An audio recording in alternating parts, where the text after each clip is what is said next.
خپل نفس سره حساب کوه چې کله هم وده کېږي، نه چې ته په پیسو سره ته حساب کې.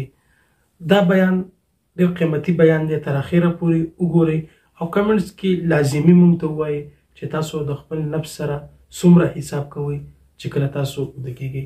راځئ چې دا قیمتي بیان ټول په شریکه باندې واورو.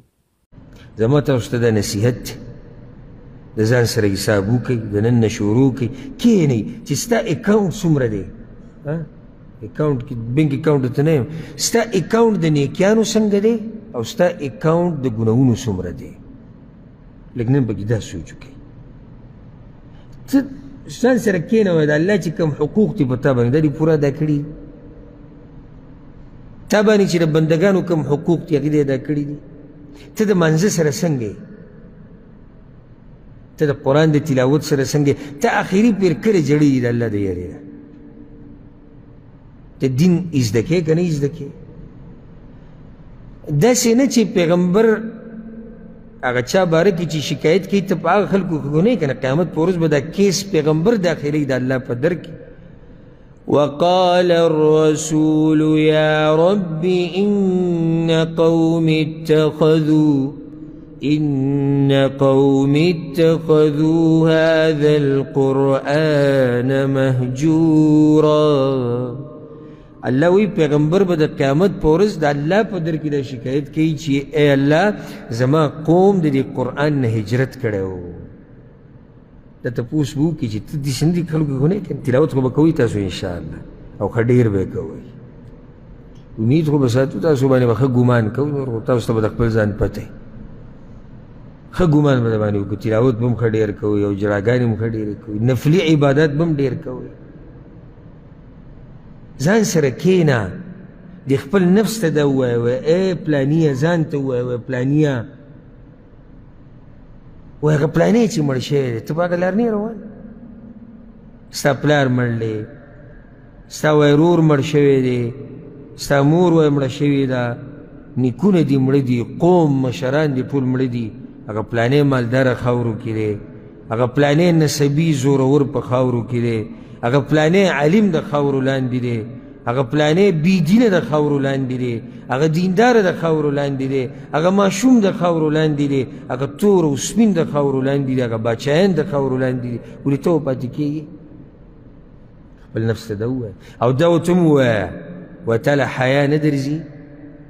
تا له حیا نه درځي د الله نه چې په ظاهره کې دې ځان برابر کړی دی خلکو ته چې زه دیندار یم او زه تقوادار یم، او چې کله ځان له شي نو بیا ګناهونه کوي، بیا کله فحش فلمونه ګوري، کله فحش تصویران ګوري، کله ناروا رابطې کوي، کله حرام خوري، بیا دوکیم کوي، بیا دړاکیم کوي، بیا دروغ هم وایي. د خپل نفس ته دا م ووایه تا له حیا نه درځي؟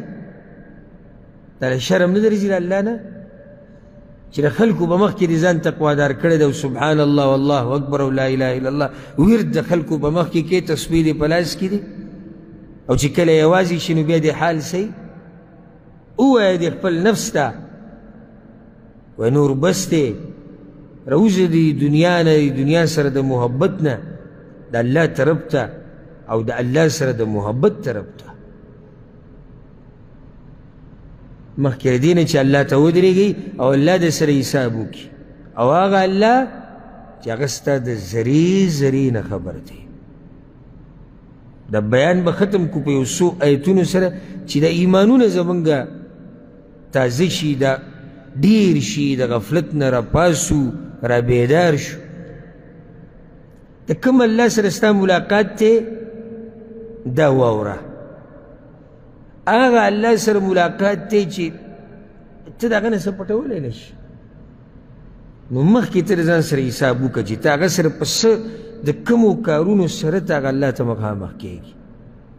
الله وی د خپل ځان په باره کې وَإِنَّ رَبَّكَ لَيَعْلَمُ مَا تُكِنُّ صُدُورُهُمْ وَمَا يُعْلِنُونَ.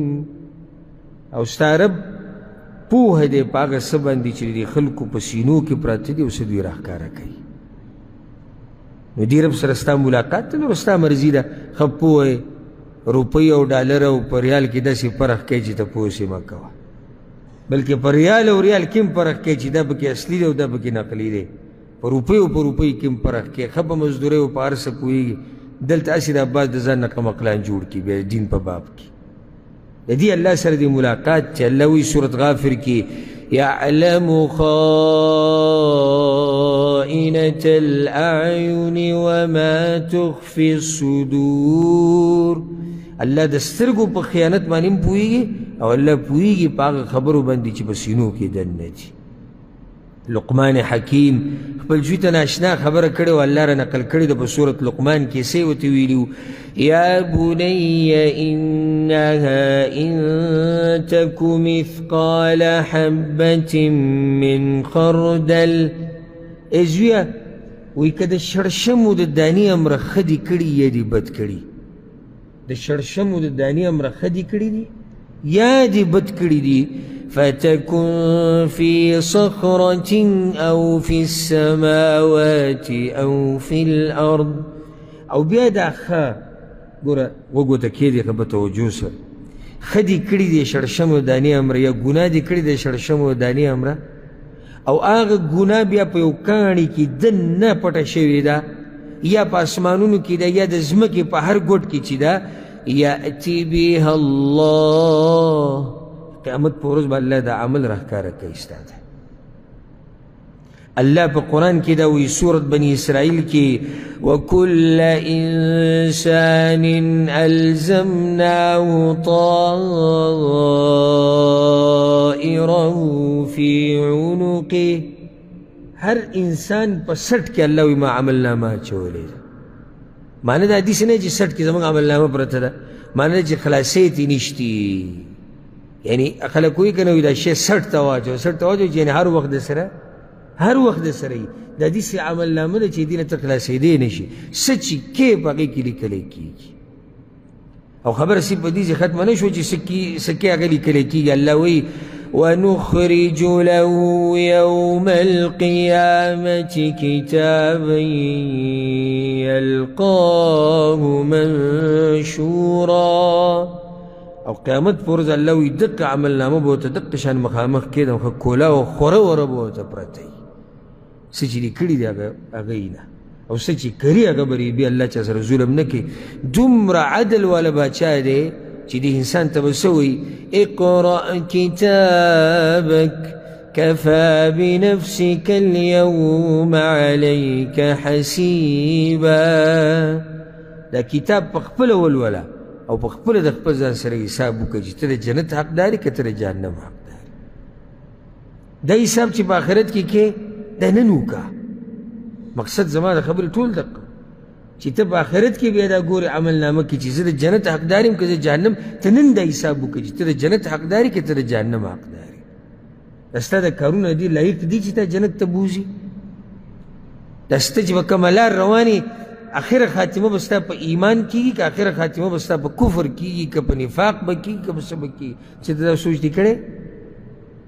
نو ټول خلاصه د بیان هغه دا ده لکه څنګه چې امیر المؤمنین عمر بن خطاب رضی الله عنه ویلي دي چې حساب وکړئ د ځان سره مخکې د دې نه چې الله د سره حساب وکړي، خپل اعمال وتلئ مخکې د دې نه چې د قیامت په ورځ یې الله وتلي. او بیا درته وایم او بیا درته وایم که په دې سره په دې نرمي بیان سره ستاسو زړونه را بیدار نه شو نو ما له بیا بله طریقه نه راځي. او د دې نه اخوا ما سره بل وضاحت نشته چې زه هغه وکړم تاسو ته چې تاسو حساب کتاب د ځان سره وکړئ. نو الله سبحانه وتعالی دې موږ له توفیق راکړي چې د خپل ځان سره حساب کتاب وکړو. ښه دا قیمتي بیان چې تاسو واورېدلو، دغه شان قیمتي بیاناتو لپاره تاسو زموږ سره اوسئ. السلام علیکم ورحمة الله.